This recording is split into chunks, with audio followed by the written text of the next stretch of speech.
Olá pessoal, meu nome é Eduardo, seja bem-vindo ao canal. Nesse vídeo nós iremos ler e analisar a carta apostólica Candor Lucis Aeternae do Santo Padre Francisco, que é uma carta dedicada à comemoração, à celebração do 7º centenário da morte de Dante Alighieri. Por que ler esse documento do Papa Francisco?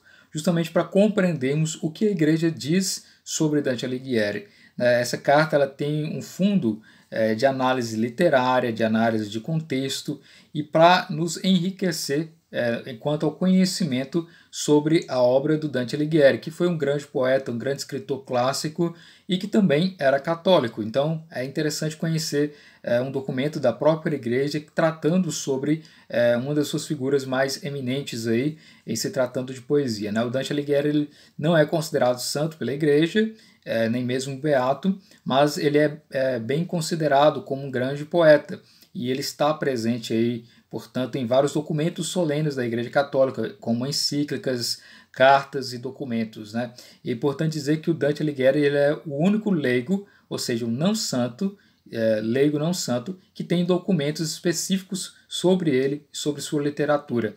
Os últimos 15 papas leram e recomendam a obra do Dante Alighieri. E agora o Papa Francisco também produziu um documento específico sobre Dante Alighieri que vale a pena ser lido justamente para entendermos o que a Igreja pensa sobre a figura do Dante Alighieri. Essa carta, originalmente, ela foi escrita em latim, por isso o nome Candor Lucis Aeternae, mas que o próprio site do Vaticano nos apresenta uma tradução. E essa tradução ela faz várias citações da Divina Comédia e eles utilizaram como fonte a obra A Divina Comédia de Dante Alighieri na edição italiano-português com a tradução do Vasco Graça Moura. Porque essa tradução dessa carta apostólica ela é uma tradução feita por portugueses, né? Por isso você vai perceber alguns detalhes de diferenciação em relação ao nosso português, mas que foi bem traduzido e que compreende aí, o que o texto original diz sobre Dante Alighieri. Então, vamos ler essa carta e analisar justamente esse documento que trata sobre o grande poeta Dante Alighieri. É importante dizer que aqui no canal nós já fizemos 2 vídeos que tratam sobre essa relação do Dante Alighieri e a Igreja Católica. O primeiro vídeo se chama Dante Herege, a crítica do século XIV ao XXI. Aqui eu apresento para vocês toda a principal bibliografia sobre as controvérsias em torno da figura do Dante Alighieri, em se tratando aí de polêmicas quanto a dizer se ele era alguém membro de uma seita, ou se ele era um herege, ou se era alguém que não era bem relacionado com a Igreja Católica, e o que os documentos solenes da Igreja diziam a respeito do próprio Dante Alighieri. O segundo vídeo, que se chama Dante Alighieri e a Igreja Católica, eu apresento toda a principal bibliografia, especialmente os principais relatos e documentos da Igreja Católica sobre Dante Alighieri até o presente momento. Então ali você vai ter encíclicas, cartas, falas dos papas sobre Dante Alighieri e o que eles achavam, como ler a obra, como entender a obra do Dante Alighieri. Então são vários documentos analisados ali. Então esses 2 vídeos são importantes que você possa compreender o contexto e justamente essa carta específica do Papa Francisco vem a somar a toda essa análise que já foi feita anteriormente. Então aqui está a carta apostólica Candor Lucis Aeternae do Papa Francisco, que é uma carta escrita originalmente em latim, com essa tradução para o português por alguns tradutores lá que são de Portugal. E essa carta tem o objetivo de apresentar a inauguração, apresentar o primeiro documento solene feito no dia 25 de março de 2021 para a comemoração do 7º centenário da morte de Dante Alighieri. A própria Itália está, no ano de 2021, fazendo aí uma série de eventos, uma série de comemoração aí, em se tratando aí desse grande escritor. Então, essa carta tem esse objetivo de apresentar recomendações, apresentar análises sobre a obra do Dante Alighieri. Então, passamos à leitura da carta. Carta Apostólica Candor Lucis Aeternae, do Santo Padre Francisco, no 7º centenário da morte de Dante Alighieri. Esplendor da luz eterna, o Verbo de Deus tomou um corpo da Virgem Maria quando ao anúncio do anjo. Ela respondeu: Eis a serva do Senhor. O dia em que a liturgia celebra esse mistério inefável é particularmente significativo também na vida histórica e literária do insigne poeta Dante Alighieri, profeta de esperança e testemunha da sede de infinito presente no coração do homem. Por isso, nesta ocorrência, desejo unir-me também eu ao coro numeroso de quantos querem honrar a sua memória no 7º centenário da sua morte. Em Florença, de fato, o ano tinha início, segundo o cômputo ab incarnatione, em 25 de março, próxima do equinócio da primavera e vista na perspectiva pascal. Tal data parecia associada quer com a criação do mundo, quer com a redenção realizada por Cristo na cruz, início da nova criação. A luz do Verbo encarnado convida a contemplar o desígnio de amor que é o próprio coração e a fonte inspiradora da obra mais célebre do poeta, a Divina Comédia.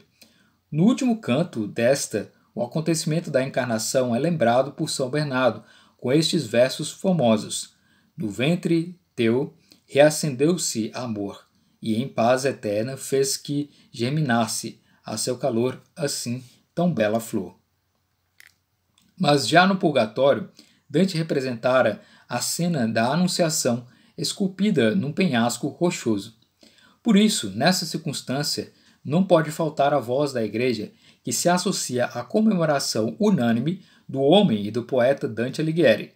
Melhor do que muitos outros, soube exprimir com a beleza da poesia a profundidade do mistério de Deus e do amor.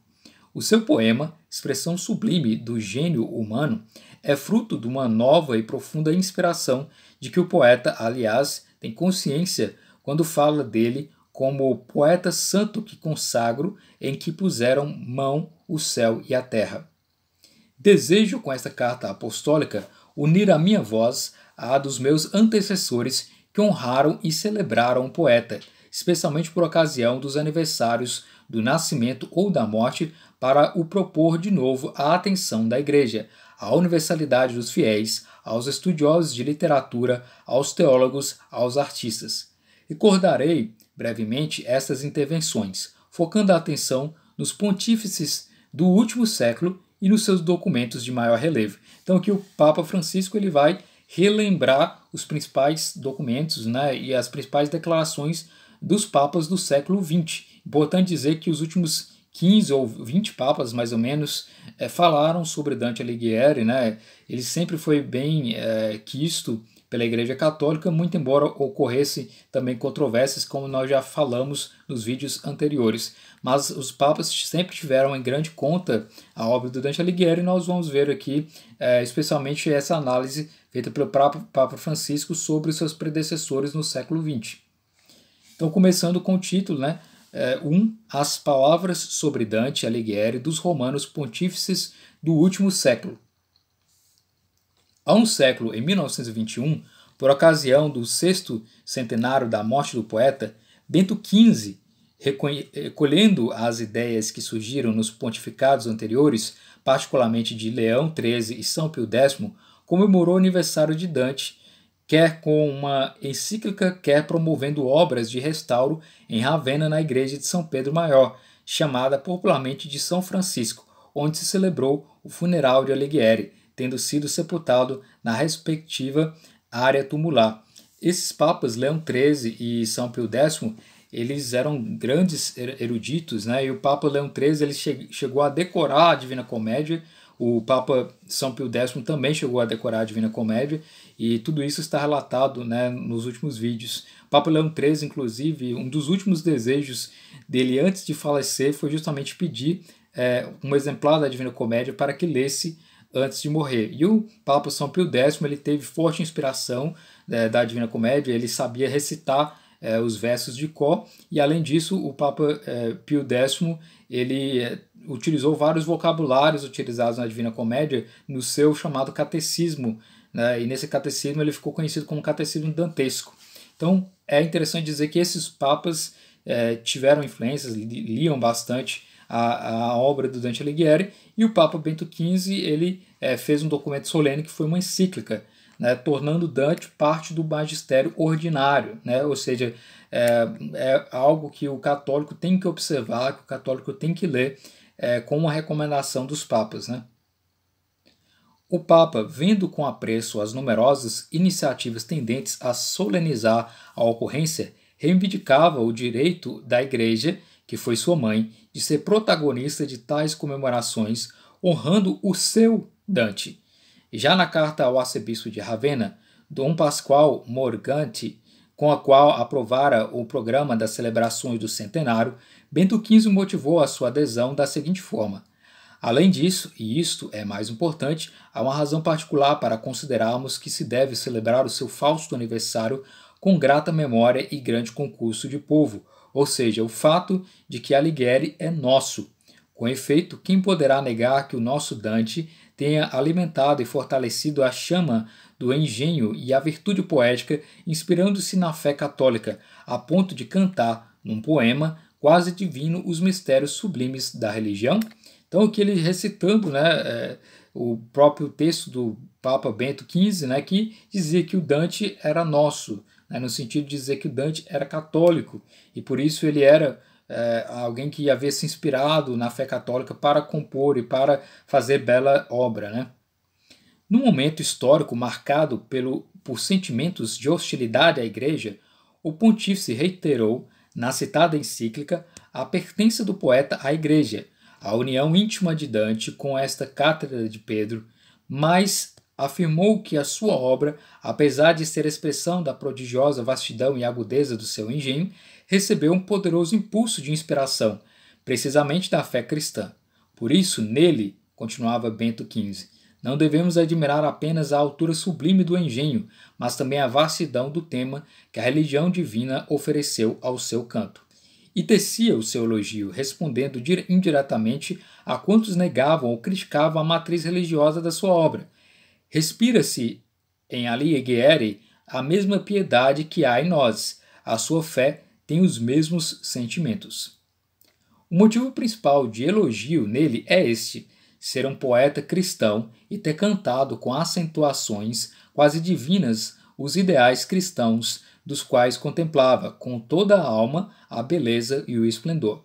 E o pontífice prosseguia: a obra de Dante é um exemplo eloquente e válido para demonstrar quão falso seja que o obséquio da mente e do coração a Deus corte as asas do engenho.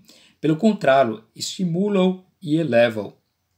Por isso, defendia ainda o Papa os ensinamentos que Dante nos deixou em todas as suas obras, mas sobretudo no seu triplo poema, podem servir como guia validíssimo para os homens do nosso tempo, e de modo particular para homens estudiosos, já que ele, ao compor o seu poema, não teve outro objetivo senão levantar os mortais do estado de miséria, isto é, do pecado, e conduzi-los ao estado de beatitude, isto é, da graça divina. Passando a São Paulo VI, as suas várias intervenções estão relacionadas com o 7º centenário do nascimento, em 1965. No dia 19 de setembro, ofereceu uma cruz dourada para embelezar a capela de Ravenna que guarda o túmulo de Dante, até então desprovido de tal sinal de religião e esperança. Em 14 de novembro, enviou a Florença uma coroa áurea de louros para ser encastoada no Batistério de São João. Finalmente, no termo dos trabalhos do Concílio Ecumênico Vaticano II, quis doar aos padres conciliares uma edição artística da Divina Comédia. Mas, sobretudo, honrou a memória do insigne poeta com a carta apostólica Altissimi Cantus, na qual reiterava a forte ligação entre a Igreja e Dante Alighieri. Se alguém quisesse perguntar por que motivo a Igreja Católica, por vontade do seu chefe visível, tem a peito cultivar a memória e celebrar a glória do poeta florentino, é fácil a nossa resposta. Porque, por um direito particular, Dante é nosso. Nosso, queremos dizer, da fé católica, porque tudo nele respira amor a Cristo. Nosso, porque muito amou a Igreja, cujas glórias ele cantou. E nosso, porque no Romano Pontífice reconheceu e venerou o Vigário de Cristo. Mas tal direito, continuava o Papa, longe de autorizar atitudes triunfalistas, constitui um compromisso. Dante é nosso, podemos justamente repeti-lo e afirmá-lo, não para fazer dele um almejado troféu de glória egoísta, mas antes para nos lembrar, a nós próprios, o dever de o reconhecer como tal e explorar na sua obra os tesouros inestimáveis do pensamento e sentimento cristãos, convencidos como estamos de que só quem penetra na alma religiosa do insigne poeta pode compreender profundamente e saborear as suas maravilhosas riquezas espirituais. E este compromisso não dispensa a Igreja de acolher também as palavras de crítica profética pronunciadas pelo poeta contra quem devia anunciar o Evangelho e representar não a si próprio, mas a Cristo. Nem me custa recordar que a voz de Dante se ergueu pungente e severa contra mais de um romano pontífice e teve amargas reprimendas para instituições eclesiásticas e pessoas que foram ministros e representantes da Igreja. Contudo, resulta claro que tais atitudes inexoráveis nunca abalaram a sua fé católica firme, nem o seu afeto filial à Santa Igreja. Estão dizendo aqui, né, que o Papa São Paulo VI também escreveu um documento solene sobre Dante Alighieri, né, o Papa Bento XV, Papa Paulo VI, e ele diz que mesmo Dante fazendo críticas na sua obra à Igreja de sua época, ele não se abalou quanto à fé católica, ele sempre foi católico até o final da sua vida. Inclusive, né, uma das filhas do Dante Alighieri se tornou freira, né, depois, então é importante dizer isso. Depois, Paulo VI ilustrava as características que fazem do poema de Dante uma fonte de riqueza espiritual ao alcance de todos. O poema de Dante é universal na sua amplitude imensa, abraça céu e terra, eternidade e tempo. Os mistérios de Deus e as vicissitudes dos homens, a doutrina sagrada e a que deriva da luz da razão, os dados da experiência pessoal e as memórias da história. Mas, sobretudo, especificava a finalidade intrínseca da obra de Dante, particularmente da Divina Comédia. Finalidade essa nem sempre claramente apreciada e avaliada. O objetivo da Divina Comédia é primariamente prático e transformador.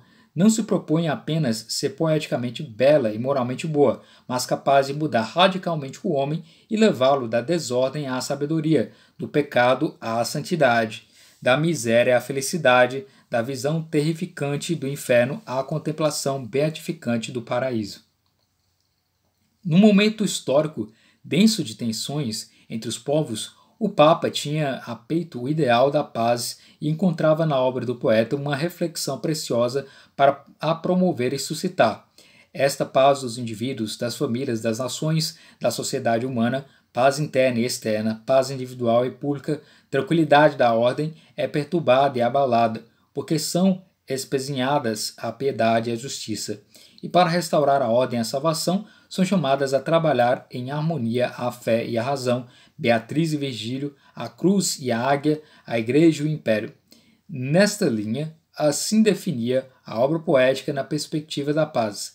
A Divina Comédia é poema da paz, lúgubre canto da paz perdida para sempre é o inferno, suave canto da paz esperada é o purgatório, epinício triunfal de paz eterna e plenamente possuída é o paraíso.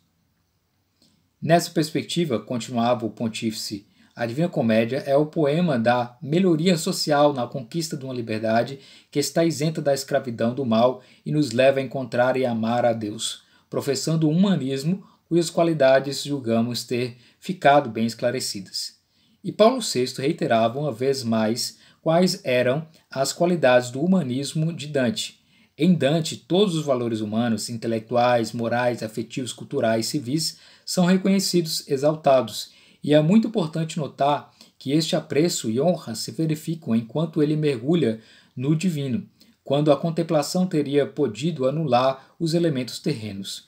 Daí, afirmava o Papa, nasce e justamente o apelativo de sumo poeta e o atributo de divina dado à comédia, bem como a proclamação de Dante como Senhor do Altíssimo Canto, no incipit da própria Carta Apostólica. Além disso, avaliando as qualidades artísticas e literárias extraordinárias de Dante, Paulo VI reiterava um princípio por ele afirmado muitas outras vezes. A teologia e a filosofia têm com a beleza ainda outra relação, e é esta: a beleza, ao emprestar à doutrina o seu vestido e ornamento, com a suavidade do canto e a visibilidade da arte figurativa e plástica, abre a estrada para os seus preciosos ensinamentos chegarem a muitos. As pesquisas profundas, os raciocínios subtis, resultam inacessíveis aos humildes, que são uma multidão e famintos também eles do pão da verdade. Entretanto, estes percebem, sentem e apreciam o influxo da beleza, e por este veículo brilha mais facilmente para eles a verdade e nutre-os. Bem o compreendeu e realizou o Senhor do Altíssimo Canto, cuja beleza se tornou serva da bondade e da verdade, e a bondade matéria da beleza. Por fim, citando a Divina Comédia, Paulo VI exortava a todos: honrai agora o Altíssimo Poeta. De São João Paulo II, que repetidamente citou nos seus discursos as obras do insigne poeta, quero lembrar apenas a intervenção de 30 de maio de 1985 na inauguração da exposição Dante no Vaticano. Como Paulo VI, também ele destacou a sua genialidade artística. A obra de Dante é interpretada como uma realidade visualizada que fala da vida do além-túmulo e do mistério de Deus com a força própria do pensamento teológico, transfigurado pelo esplendor da arte e da poesia simultaneamente conjuntas. Depois, o pontífice deteve-se a examinar um termo-chave da obra de Dante: transhumanar, ultrapassar o humano. Foi este o esforço supremo de Dante: fazer que o peso do humano não destruísse o divino que existe em nós, nem a grandeza do divino anulasse o valor do humano. Por essa razão, o poeta leu justamente a própria vicissitude pessoal e a da inteira humanidade em chave teológica. Bento XVI falou frequentemente do itinerário de Dante, tirando das suas obras tópicas de reflexão e meditação. Por exemplo, ao apresentar a sua primeira encíclica, A Deus Caritas Est, partiu precisamente da visão de Deus que tinha Dante, na qual luz e amor são uma coisa só, para propor novamente uma sua reflexão sobre a novidade da obra de Dante. O olhar de Dante vislumbra uma coisa totalmente nova. A luz eterna apresenta-se em 3 ciclos aos quais se dirige com estes versos densos que conhecemos. Luz eterna que só tem sede em ti, e a ti entendes e por ti intelecta, e entendente te amas, ris assim. Na realidade, ainda mais impressionante que esta revelação de Deus como círculo trinitário de conhecimento e amor é a percepção de um rosto humano, o rosto de Jesus Cristo, que aparece a Dante no círculo central da luz. Este Deus tem um rosto humano e podemos acrescentar um coração humano. O Papa destacou a originalidade da visão de Dante, na qual se comunica poeticamente a novidade da experiência cristã, decorrente do mistério da encarnação. A novidade de um amor que impeliu Deus a assumir um rosto humano, mas a assumir a carne e sangue, o ser humano inteiro. Por minha vez, na própria encíclica, fiz referência a Dante para expressar a luz da fé, citando um verso do Paraíso onde ela é descrita como a cítila que se dilata em chama então vivaz, e qual astro no céu em mim rutila. Pelos 750 anos do nascimento do poeta, quis honrar a sua memória com uma mensagem, almejando que a figura de Alighieri e a sua obra sejam novamente compreendidas e valorizadas, e propunha que se lesse a Divina Comédia como um grande itinerário, aliás, como uma verdadeira peregrinação, tanto pessoal e interior, como comunitária, eclesial, social e histórica. Com efeito, ela representa o paradigma de cada viagem autêntica para a qual a humanidade está chamada a abandonar a terra que Dante define, a gira que nos torna tão ferozes, para chegar a uma nova condição marcada pela harmonia, a paz, a felicidade. Por isso apresentei a figura do insigne poeta aos nossos contemporâneos, propondo-o como profeta de esperança, anunciador da possibilidade de resgate, da libertação, da mudança profunda de cada homem e mulher de toda a humanidade. Por fim, no dia 10 de outubro de 2020, ao receber a delegação da Arquidiocese de Ravenna, Servia, por ocasião da abertura do ano de Dante e anunciar este documento, sublinhei como a obra de Dante pode ainda hoje enriquecer a mente e o coração de muitos, sobretudo jovens, que, abeirando-se da sua poesia, numa forma acessível a eles, constatam, por um lado, inevitavelmente, toda a distância do autor e do seu mundo, mas, por outro, captam uma ressonância surpreendente. Aqui entrando, então, na segunda parte, já que ele analisou as várias citações dos papas anteriores, agora ele passa a analisar a vida de Dante Alighieri. Então, tópico 2, a vida de Dante Alighieri, paradigma da condição humana. Com esta carta apostólica, desejo também eu abeirar-me da vida e obra do ilustre poeta, para captar precisamente esta ressonância, manifestando tanto a atitude como a sua perenidade, e recolher aquelas advertências e reflexões que ainda hoje são essenciais não apenas para os crentes, mas para toda a humanidade. Com efeito, a obra de Dante é parte integrante da nossa cultura, remete-nos para as raízes cristãs da Europa e do Ocidente. Representa o patrimônio de ideais e valores que também hoje a Igreja e a sociedade civil propõem como base da convivência humana, na qual podemos e devemos reconhecer-nos todos irmãos. Sem me embrenhar na complexa história pessoal, política e judiciária de Alighieri, gostaria de lembrar apenas alguns momentos e fatos da sua existência, pelos quais ele aparece extraordinariamente próximo de muitos dos nossos contemporâneos e que são essenciais para compreender a sua obra. A cidade de Florença, onde nasceu em 1265 e se casou com Gemma Donati, gerando 4 filhos, esteve primeiramente ligado por um forte sentimento de pertença, o qual, por causa de dissensões políticas, com o tempo se transformou em aberto contraste.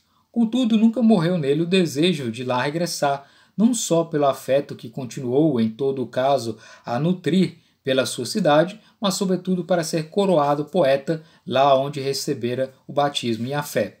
No cabeçalho de algumas das suas cartas, Dante define-se como Florentinus et exul immeritus, florentino merecido no exílio, enquanto na carta 13, dirigida a Cangran della Scala, especifica Florentinus natione non moribus, florentino de nascimento, não de costumes.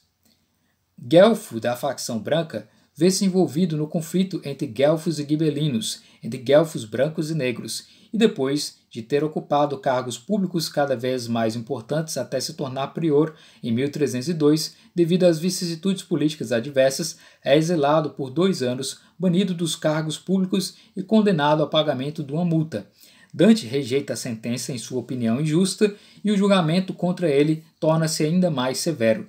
Exílio perpétuo, confiscação dos bens e pena de morte em caso de regresso à terra natal.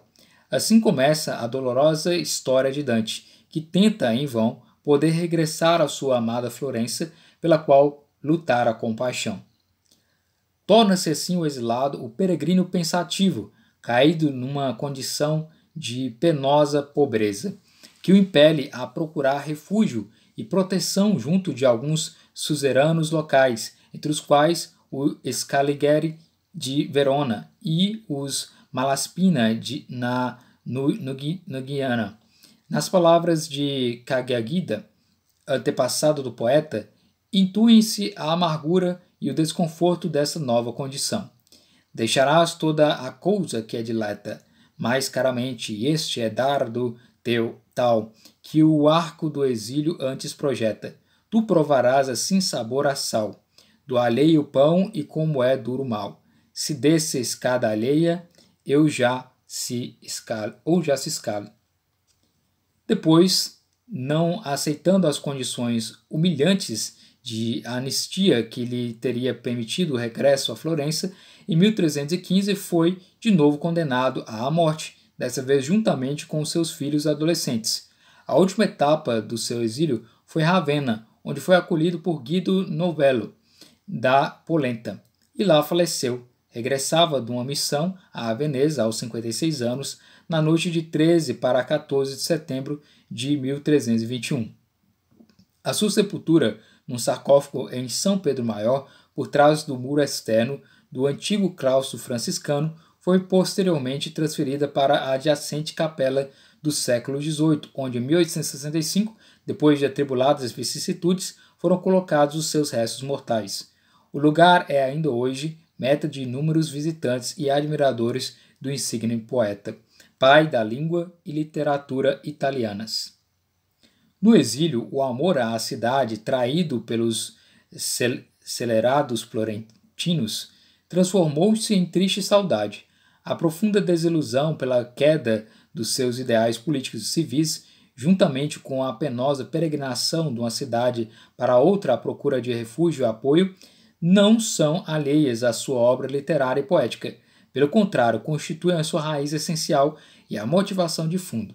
Quando Dante descreve os peregrinos que se põem a caminho para visitar os lugares sagrados, de certo modo descreve a sua condição existencial e manifesta os seus sentimentos mais íntimos. Ó peregrinos que partis pensativos! O motivo reaparece mais vezes, por exemplo, nesses versos do Purgatório, como romeiros pensativos lançam, cruzando pela via gente ignota, apenas um olhar e não descansam. A pungente melancolia de Dante, peregrino e exilado, adivinha-se também nos famosos versos do canto 8 do Purgatório. Era a hora em que a saudade dos navegantes regressa e os enternece já de cor. O adeus a amigos doces dito antes. Dante, refletindo profundamente sobre a sua situação pessoal de exílio, incerteza radical, fragilidade, mobilidade contínua, transforma, sublinhando-a num paradigma de condição humana que se apresenta como um caminho, mais interior que exterior, sem paragem alguma enquanto não atingir a meta. Deparamos-nos, assim, com dois temas fundamentais de toda a obra de Dante: o ponto de partida de todo o itinerário existencial, o desejo presente no ânimo humano, e o ponto de chegada, a felicidade dada pela visão do amor, que é Deus. O insigne poeta, embora atravessando vicissitudes dramáticas, tristes e angustiantes, nunca se resigna, não sucumbe, nem aceita suprimir a ânsia de plenitude e felicidade que está no seu coração, e muito menos se resigna a ceder à injustiça, à hipocrisia, à arrogância do poder, ao egoísmo que fez do nosso mundo a gera que nos torna tão ferozes. Então, após essa análise da vida do Dante, bem controversa, agora ele passa a analisar outros aspectos do Dante e da sua obra. No tópico 3, a missão do poeta, profeta de esperança. Deste modo, relatando a sua vida sobretudo à luz da fé, Dante descobre também a vocação e a missão que lhe foram confiadas, de modo que, paradoxalmente, de homem aparentemente falido e desiludido, pecador e desanimado, transforma-se em poeta de esperança. Na carta a Can Grande della Scala, com extraordinária nitidez, deixa claro o objetivo da sua obra, que se concretiza e explicita, já não através de ações políticas ou militares, mas graças à poesia, à arte da palavra que, dirigida a todos, tudo pode mudar. É preciso dizer brevemente que a finalidade do todo e da parte é tirar os viventes nessa existência num estado de miséria e conduzi-los a um estado de felicidade. Tal finalidade desencadeia um caminho de libertação de todas as formas de miséria e degradação humanas, a selva escura, e simultaneamente aponta para a meta derradeira, a felicidade, entendida quer como plenitude de vida na história, quer como bem-aventurança eterna em Deus. Desta dupla finalidade, deste audacioso programa de vida, Dante é mensageiro, profeta e testemunha, confirmado na sua missão por Beatriz. Por isso, em prol do mundo que mal vive, ao carro põe os olhos e o que vês, lá regressado a tua escrita o arquive. Também o seu antepassado, Cagagida, o exorta a não desfalecer na sua missão. Ao poeta, que recorda brevemente o seu caminho nos 3 reinos do além e assinala a dificuldade de comunicar as verdades que doem e incomodam, o ilustre antepassado responde: a consciência fusca, ou já da própria ou da alheia vergonha, bem sentira tua palavra busca. E tu, porém, sem que a mentir se ponha, toda a tua visão faz manifesta, e deixa que se cossem onde hão ronha. O idêntico incitamento a viver com coragem a sua missão profética é dirigida a Dante no paraíso, por São Pedro, quando o apóstolo, depois de uma tremenda invetiva contra Bonifácio VIII, se dirige ao poeta desta forma: e tu, filho, que voltarás aonde o mortal peso há de pôr-te, abre a boca e não escondas o que eu não escondo. Assim, na missão profética de Dante, inserem-se também a denúncia e a crítica contra os crentes, tanto pontífices como os simples fiéis, que atraiçoam a adesão a Cristo e transformam a Igreja num instrumento em prol dos próprios interesses, esquecendo o espírito das bem-aventuranças e a caridade para com os pequenos e os pobres, e idolatrando o poder e a riqueza. Quanto a Igreja guarda é atributo todo da gente que por Deus demande, não de parentes nem de outro mais bruto. Mas, através das palavras de São Pedro e Damião, São Bento e São Pedro, o poeta, ao mesmo tempo que denuncia a corrupção de alguns setores da Igreja, faz-se porta-voz de uma renovação profunda e invoca a providência para que a favoreça e torne possível. Mas a autoprovidência que a Cipião foi a romana glória nas mãos pondo, cedo virá em minha concessão. E assim Dante exilado, peregrino frágil, mas agora forte pela profunda e íntima experiência que o transformou, renascido graças à visão que das profundezas dos infernos, da mais degradada condição humana, o elevou à própria visão de Deus, acende a mensageiro de uma nova existência, a profeta de uma nova humanidade que anseia pela paz e a felicidade. Quarta parte, agora tratando ainda sobre Dante como cantor do desejo humano. Então, tópico 4, Dante, cantor do desejo humano. Dante é capaz de ler o coração humano em profundidade e em todos, mesmo nas figuras mais abjetas e molestas, consegue vislumbrar uma cintila de desejo de alcançar alguma felicidade, uma plenitude de vida. Detém-se a escutar as almas que encontra, dialoga com elas, interpela-as para se adentrar e participar nos seus tormentos ou na sua beatitude. Assim, partindo da sua condição pessoal, o poeta faz-se intérprete do desejo que todo ser humano tem de continuar o caminho enquanto não chegar ao destino final, não encontrar a verdade, a resposta aos porquês da existência, enquanto o coração, como já afirmava Santo Agostinho, não encontrar repouso e paz em Deus. No Convívio, analisa precisamente o dinamismo do desejo, o desejo supremo de todas as coisas, conferido de início pela natureza, é retornar ao seu princípio, e como Deus é princípio das nossas almas, a alma deseja intensamente retornar a Ele.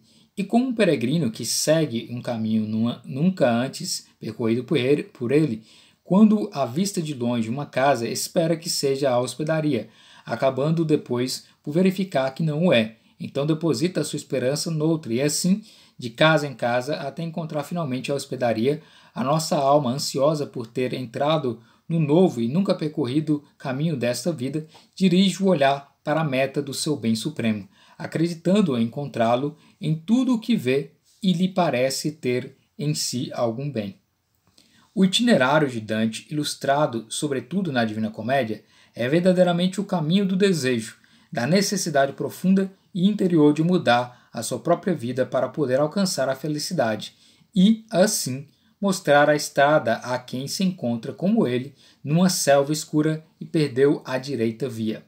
Além disso, é significativo que, desde a primeira etapa deste percurso, o seu guia, o grande poeta latino Virgílio, lhe indique a meta aonde deve chegar, incitando-o a não ceder ao medo nem ao cansaço. Mas por que volves ao ansioso enleio? Por que não vais ao deleitoso monte, que é a razão da alegria e dela cheio? Então, agora o quinto tópico, poeta da misericórdia de Deus e da liberdade humana. Trata-se de um caminho que não é ilusório nem utópico, mas realista e possível, onde todos podem entrar porque a misericórdia de Deus oferece sempre a possibilidade de mudar, converter-se, encontrar-se a si mesmo e encontrar a via para a felicidade. A propósito, são significativos alguns episódios e personagens da Divina Comédia que mostram como tal via não esteja vedada a ninguém na Terra. Exemplo disso é o imperador Trajano, pagão, mas colocado no paraíso. Dante justifica esta presença assim: regnum quellorum. A violência há de sofrer de quente amor viva a esperança, que vence assim a divinal vontade, não de homem que homem a vencer se lança, mas vence-a, pois quer ela ser vencida, para vencer então benigna e mansa. O gesto de caridade de Trajano para com uma viúva, ou a lagrimeta de arrependimento derramada à hora da morte pelo bom conto de Montefeltro, não só mostram a infinita misericórdia de Deus, mas confirmam também que o ser humano pode sempre, com a sua liberdade, escolher qual caminho seguir e qual sorte merecer. Sobre esta luz, é significativo o rei Manfredo, colocado por Dante no purgatório e que assim recorda o seu fim e a sentença divina. Depois que se rompeu minha pessoa, de feridas mortais eu me rendi, chorando a quem de bom grado perdoa, eu horríveis pecados cometi, mas bondade infinita tanto abraça, que quem se a ela volta a acertar-me. Parece quase vislumbrar-se a figura do pai da parábola evangélica, com os braços abertos, pronto a acolher o filho pródigo que volta para ele. Dante faz-se paladino da dignidade de todo ser humano e da liberdade como condição fundamental tanto das opções de vida como da própria fé. O destino eterno do homem sugere Dante ao narrar-nos as histórias de tantas personagens, ilustres ou pouco conhecidas. Depende das suas escolhas, da sua liberdade. Os próprios gestos diários, aparentemente insignificantes, têm um alcance que se estende para além do tempo, são projetados na dimensão eterna. O maior dom de Deus ao homem, para que possa alcançar a meta última, é precisamente a liberdade, como afirma Beatriz. O maior dom que Deus, em tal largueza, já fez criando a sua bondade, mas conformado a este que mais preza, foi ter-se de vontade e liberdade. Não são afirmações retóricas e vagas, visto que brotam da existência de quem conhece o preço da liberdade. Liberdade ele busca, que é tão cara, e sabendo quem por ela a vida enjeita. Mas a liberdade, lembra-nos Alighieri, não é fim em si mesma, é condição para subir continuamente. E o percurso nos três reinos ilustra-nos plasticamente essa subida até tocar o céu, alcançar a plena felicidade. O alto desejo, suscitado pela liberdade, não pode extinguir-se senão em presença da meta, na visão última e na bem-aventurança. E eu que, ao termo da ânsia toda vi, me aproximava tal como devia, o fim de tal ardor em me senti. Depois o desejo faz-se também oração súplica, intercessão, canto que acompanha e assinala o itinerário de Dante, tal como a oração litúrgica cadencia as horas e os momentos da jornada. A paráfrase do Pai Nosso que o poeta propõe entrelaça o texto do Evangelho com a experiência pessoal, com as suas dificuldades e sofrimentos. Venha a nós do teu reino assim tamanho, a paz que só por nós não vamos ter. Dá-nos hoje a maná cotidiana, sem a qual por este áspero deserto atrás vai quem avante mais se afana. A liberdade de quem acredita em Deus como Pai misericordioso não pode senão confiar-se a Ele na oração, não sendo por isso minimamente lesada, mas antes reforçada. Aqui o tópico 6º, a imagem do homem na visão de Deus. No itinerário da Divina Comédia, como já sublinhava o Papa Bento XVI, o caminho da liberdade e do desejo não traz consigo, como porventura se poderia imaginar, uma redução do humano na sua realidade concreta. Não aliena a pessoa de si mesma, não anula nem negligencia o que constitui a sua existência histórica. Com efeito, mesmo no paraíso, Dante representa os bem-aventurados, as alvas, no seu áspero corpóreo, evoca os seus afetos e emoções, os seus olhares e gestos, em resumo, mostra-nos a humanidade na sua perfeição, completa de alma e corpo, prefigurando a ressurreição da carne. São Bernardo, que acompanha Dante no último trecho do caminho, mostra ao poeta as crianças presentes na rosa dos bem-aventurados e convida-o a observá-las e ouvi-las. Dos rostos podes vê-lo se os perscrutas, e também pelas vozes pueris, se já os bem contemplas e os escutas. Resulta comovente ver como esta manifestação dos bem-aventurados, na sua luminosa humanidade integral, é motivada não só por sentimentos de afeto pelos seus entes queridos, mas sobretudo pelo desejo explícito de voltar a ver os seus corpos às feições terrenas. Seus corpos desejando, antes da morte, talvez não só por si, mas pela mãe, pelo pai, pelos mais que cada amava, antes de eterna chama ser também.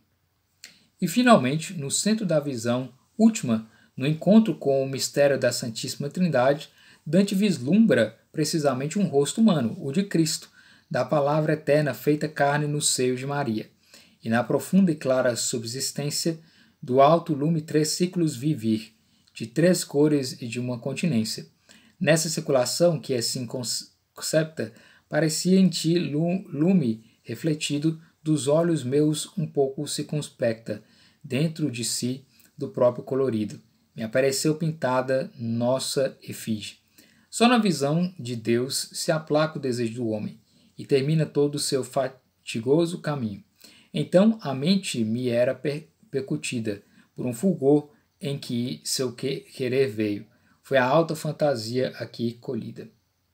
O mistério da encarnação que hoje celebramos é o verdadeiro centro inspirador e o núcleo essencial de todo o poema. Nele realiza-se o que os padres da Igreja chamavam divinização, admirabile commessio, o prodigioso intercâmbio pelo qual, ao mesmo tempo que Deus entra na nossa história, fazendo-se carne, o ser humano, com a sua carne, pode entrar na realidade divina, simbolizada pela rosa dos bem-aventurados. A humanidade, na sua realidade concreta, com os gestos e as palavras diárias, com a sua inteligência e afetos, com o corpo e as emoções, é assumida em Deus, no qual encontra a verdadeira felicidade e a realização plena e última. Meta de todo o seu caminho, Dante havia desejado e previsto essa meta no início do paraíso, mas o desejo aceso então surgiu de ver aquela essência em que se vê como nossa natura e Deus se uniu. E lá se verá o que se tem por fé, não demonstrado por si só, por si é noto, qual verdade primeira que o homem crê.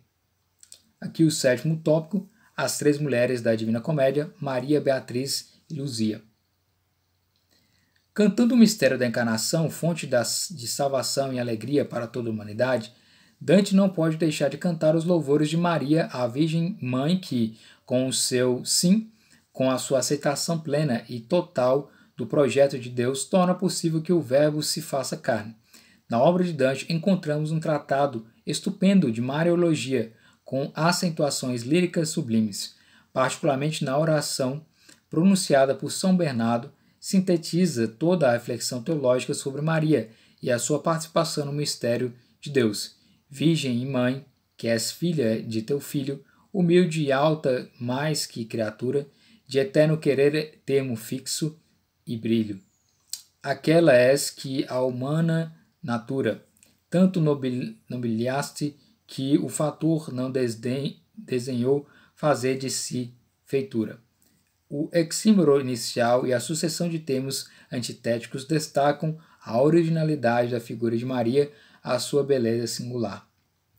São Bernardo, mostrando os bem-aventurados colocados na rosa mítica, convida Dante a contemplar Maria, que deu as feições humanas ao Verbo encarnado. Contempla agora a face tal que a Cristo mais se assemelha, pois sua clareza só te pode dispor a veres Cristo. O mistério da encarnação é de novo evocado pela presença do arcanjo Gabriel. Dante pergunta a São Bernardo: quem é esse anjo em tão festivo jogo que na nossa rainha o olhar atina, e tão enamorado é quase fogo? E o santo responde: Ele é esse que levou a palma lá a Maria quando o Filho de Deus quis carregar com toda a nossa alma. A referência a Maria é constante em toda a Divina Comédia. Ao longo do percurso no purgatório, é o modelo das virtudes que se opõem aos vícios. É a estrela da manhã que ajuda a sair da selva escura para se encaminhar rumo ao monte de Deus. E a presença constante através da sua invocação. Nome da bela flor que sempre rogo manhã e tarde, que prepara para o encontro com Cristo e com o mistério de Deus. Dante, que nunca está sozinho no seu caminho, mas se deixa guiar primeiro por Vigílio, símbolo da razão humana, e depois por Beatriz e São Bernardo, agora graças à intercessão de Maria, pode chegar à pátria e gozar a alegria plena desejada em cada momento da existência. E ainda me destila ao coração dulçor que lhe começa. Não nos salvamos sozinhos, parece repetir-nos o poeta consciente da sua insuficiência. Por mim próprio não venho. É necessário que o caminho seja empreendido em companhia de quem nos possa apoiar e guiar com sabedoria e prudência. Nesse contexto resulta significativa a presença feminina. No início do fatigoso itinerário, Virgílio, o primeiro guia, conforta e encoraja Dante a prosseguir, porque 3 mulheres intercedem por ele e o hão de guiar. Maria, a Mãe de Deus, figura da caridade, Beatriz, símbolo da esperança, Santa Luzia, imagem da fé. Com palavras comoventes assim se apresenta Beatriz. Eu sou Beatriz, ora a fazer-te andar, do lugar venho a que voltar pretendo, e amor me envolve que me faz falar. Afirmando que a única fonte que nos pode dar a salvação é o amor divino que transfigura o amor humano. Depois, Beatriz remete para a intercessão de outra mulher, a Virgem Maria, uma gentil senhora no céu plange. O impedimento aqui em arte entendo, e o mais duro juízo assim confrange. Depois intervém Luzia, que se dirige a Beatriz, Beatriz divina loa verdadeira, pois não socorrerás quem te amou tanto, que abandonou por te vulgar fileira. Dante reconhece que somente quem é movido pelo amor pode verdadeiramente apoiar-nos no caminho e levar-nos à salvação, ao renovamento da vida e consequentemente, à felicidade. Tópico 8º, Francisco, esposo da Senhora Pobreza.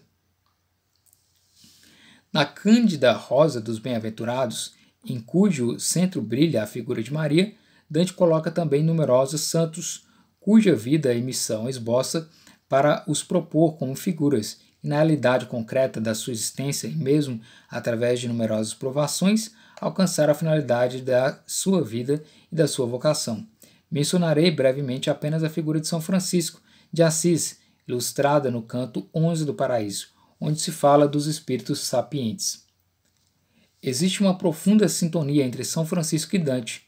O primeiro, juntamente com os seus companheiros, saiu do convento e foi para o meio do povo, pelas estradas e aldeias e cidades, pregando ao povo, parando nas casas. O segundo foi a escolha, então incompreensível de usar no grande poema do além a linguagem de todos e povoando a sua nação com personagens conhecidos e meros conhecidos, mas completamente iguais em dignidade aos poderosos da terra.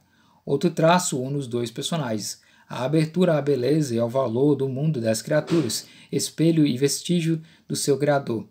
Como não reconhecer nesses versos da paráfrase de Dante ao Pai Nosso, sejas louvado em nome e em valor por toda criatura, uma referência ao Cântico das Criaturas de São Francisco?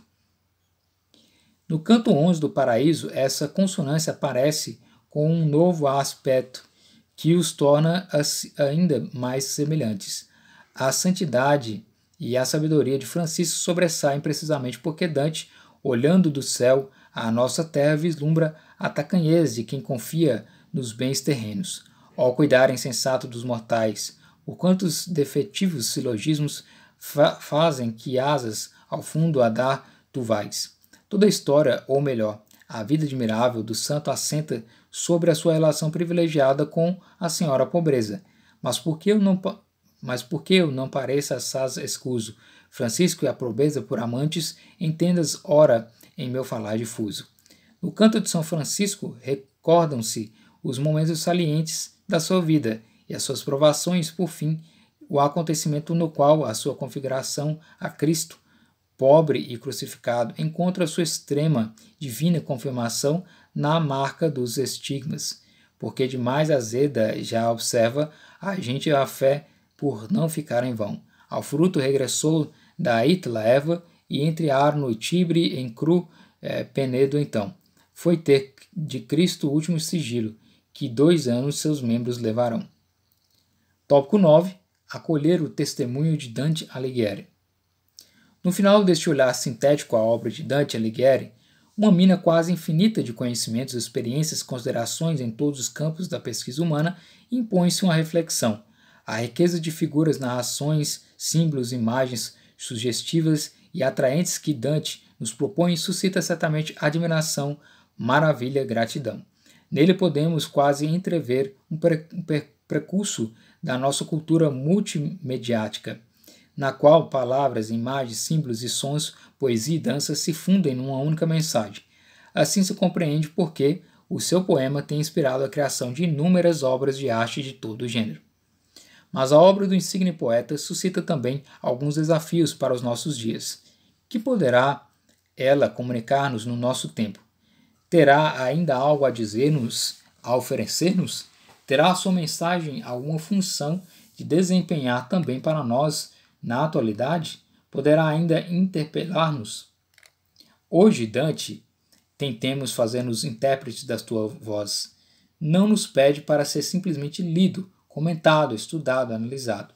Pede-nos, sobretudo, para ser escutado, ser de certo modo imitado, fazer-nos seus companheiros de viagem, porque quer nos mostrar também hoje qual é o itinerário para a felicidade, a direita via para viver plenamente a nossa humanidade, superando as selvas escuras, onde perdemos a orientação e a dignidade. A viagem de Deus e a sua visão na vida além da morte não são simplesmente objeto da narração, não constituem apenas um acontecimento pessoal, embora excepcional. Se Dante conta tudo isso e fala de maneira admirável, usando a linguagem vulgar do povo, a língua que todos podiam compreender, elevando-a à língua universal, é porque tem uma mensagem importante a transmitir-nos, uma palavra que quer tocar o nosso coração e a nossa mente, destinada a transformar-nos e mudar-nos já agora nessa vida. É uma mensagem que pode e deve tornar-nos plenamente conscientes daquilo que somos e daquilo que vivemos dia após dia na tensão interior e contínua para a felicidade, para a plenitude da existência e para a pátria última, onde estaremos em plena comunhão com Deus, amor infinito e eterno. Embora Dante seja um homem do seu tempo e possua sensibilidade diferente da nossa em alguns assuntos, todavia o seu humanismo é ainda válido e atual e pode certamente constituir um ponto de referência para aquilo que queremos construir no nosso tempo. Por isso, aproveitando essa ocasião propícia do centenário, é importante que a obra de Dante seja dada a conhecer ainda melhor e de maneira mais adequada, isto é, seja tornada acessível e atraente não só para alunos estudiosos, mas também para todos aqueles que, ansiosos por dar resposta às questões interiores, desejosos de realizar em plenitude a sua existência, querem viver o seu itinerário de vida e de fé de forma consciente, acolhendo e vivendo com gratidão o dom e o compromisso da liberdade. Congratulo-me naturalmente com os professores que são capazes de comunicar com paixão a mensagem de Dante, introduzir no tesouro cultural, religioso e moral contido nas suas obras. Mas este patrimônio pede para ser tornado acessível fora das aulas das escolas e universidades. Então, aqui o Papa Francisco falando do meu trabalho aqui no canal, né, onde eu faço os vídeos sobre Dante fora das escolas e universidades. Né. Exorto as comunidades cristãs, sobretudo as estabelecidas nas cidades, que conservam as memórias de Dante, as instituições acadêmicas, as associações e os movimentos culturais a promoverem iniciativas visando o conhecimento e a difusão da mensagem de Dante na sua plenitude. De maneira particular, encorajo os artistas a dar voz, rosto e coração, a dar forma, cor e som à poesia de Dante, ao longo da via da beleza que ele percorreu magistralmente, e assim comunicar as verdades mais profundas e com as linguagens próprias da arte, difundir mensagens de paz, liberdade e fraternidade. Neste momento histórico particular, marcado por muitas sombras, por situações que degradam a humanidade, por falta de confiança e de perspectivas para o futuro, a figura de Dante, profeta de esperança e testemunha do desejo humano de felicidade, pode ainda dar-nos palavras e exemplos que estimulam nosso caminho. Pode ajudar-nos a avançar com serenidade e coragem na peregrinação da vida e da fé que todos somos chamados a realizar até o nosso coração encontrar a verdadeira paz e a verdadeira alegria, até chegarmos à meta última de toda a humanidade, o amor que move o sol e as mais estrelas. Então aqui em Vaticano, na solenidade Anunciação do Senhor, 25 de março do ano de 2021, que é o ano do pontificado do Papa Francisco. Então essa carta especial aqui do Papa Francisco sobre Dante Alighieri. Espero que você tenha gostado dessa leitura e análise dessa carta, que nos apresenta aqui análises sobre a vida, sobre a obra do Dante Alighieri e essa relação com a Igreja Católica e com os ideais que são relacionados à boa literatura. Então é isso. Muito obrigado pela atenção. Até o nosso próximo vídeo.